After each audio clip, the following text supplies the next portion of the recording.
Hey everybody, it's Christy with Legion Dog and Cat Supply again. I'm coming to you with our video 2 for our Build a Bowl series for the month of January. So we kind of want to discuss like grain in and grain-free foods because it's the next common question that we get from most of our dog parents. And it's important to kind of know the difference. So your grain in foods are going to have things like white rice, brown rice, quinoa, oats, millet, barley.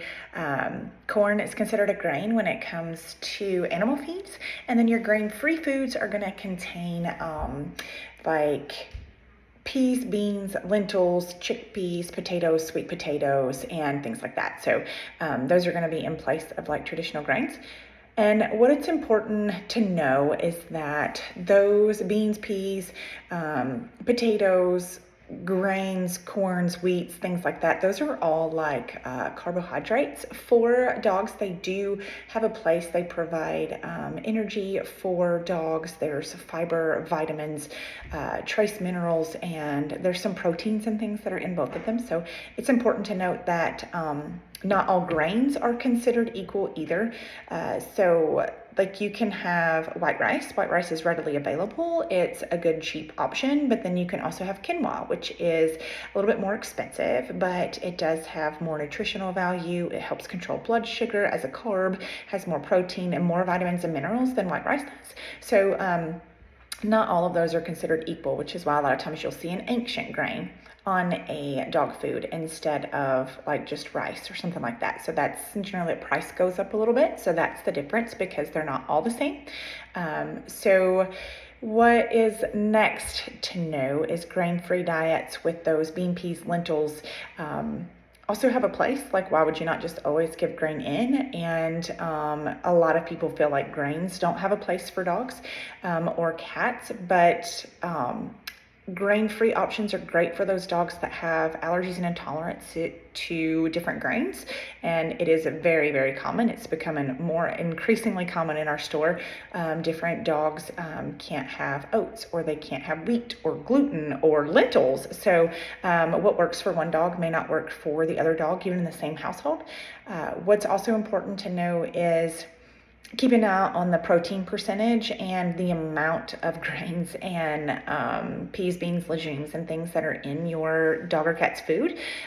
So for example, like chickpeas contain 39 grams of protein in a cup.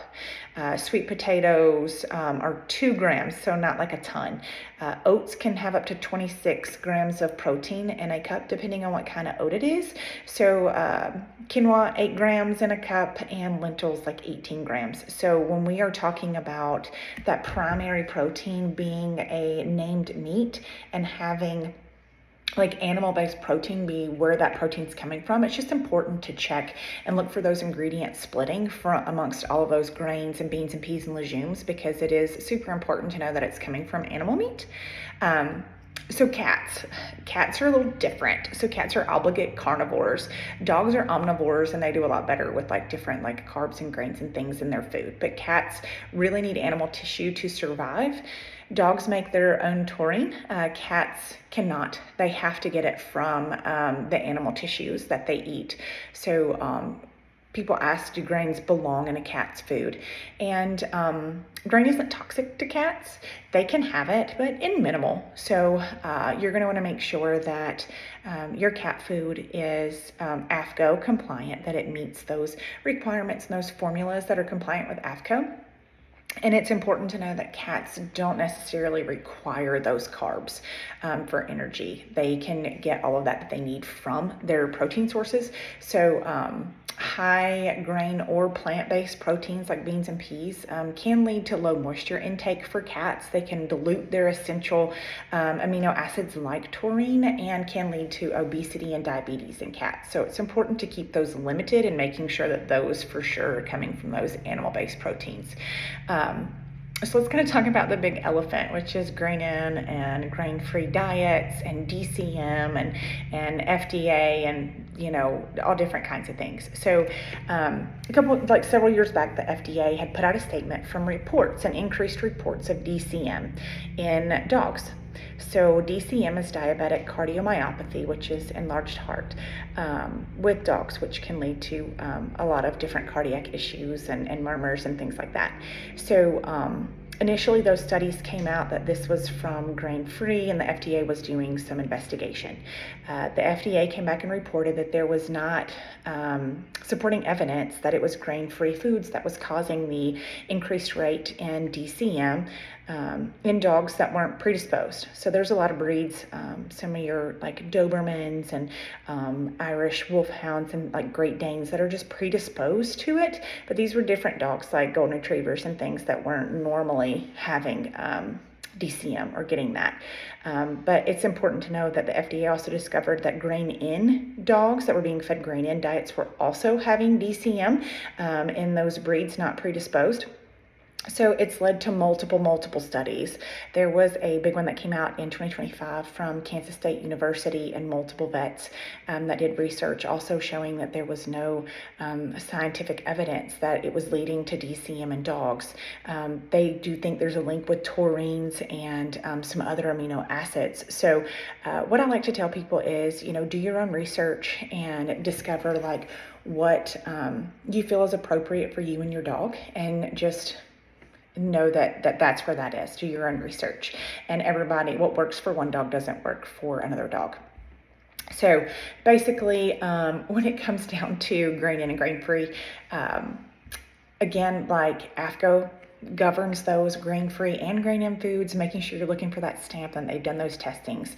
And basically, individual dog needs. Some do much better on grain-in, some do much better on grain-free. It's not saying that one is superior to the other. I think each dog can thrive on one or the other, just depending on the dog. And vet guidance, like if you're concerned about your dog's like heart health, your vet can assess their clinical like status. If there's an issue with your dog's heart, your vet should be performing a diet assessment, and they should be checking like cardiac enzymes and taurine levels and echocardiograms to finding out what's going on, instead of just assuming that it's potentially a food. And just doing like a full assessment. Grain-free isn't universally harmful, but it's also not always a health upgrade either. Again, like what matters most is nutritional quality, balance, and a diet choice that's tailored for each unique dog. So basically the bottom line is that grains should be, and beans and peas should be kept minimal in a cat's diet. They need that animal protein, and that needs to be in high amounts in their food. Cats do really well on wet foods, on raw foods, gently cooked foods, and foods that just they mimic their natural prey profile, high moisture, high protein, and low carb. And then dogs, you have grain-in, grain-free. It's up to each pet parent and what they feel, and going along with your vet as well. But it's important just to make sure that dogs are getting quality ingredients that help support their well-being. So at Legion, that's our goal, is to provide healthy nutrition for dogs and cats for all life stages. So if you have any other questions, or you just feel like you need a little bit of help or guidance along that line, feel free to come in and talk to one of us. Any of our staff can help you here, and that's just what we want to do, is help all the dogs and cats thrive. We hope to see you guys soon.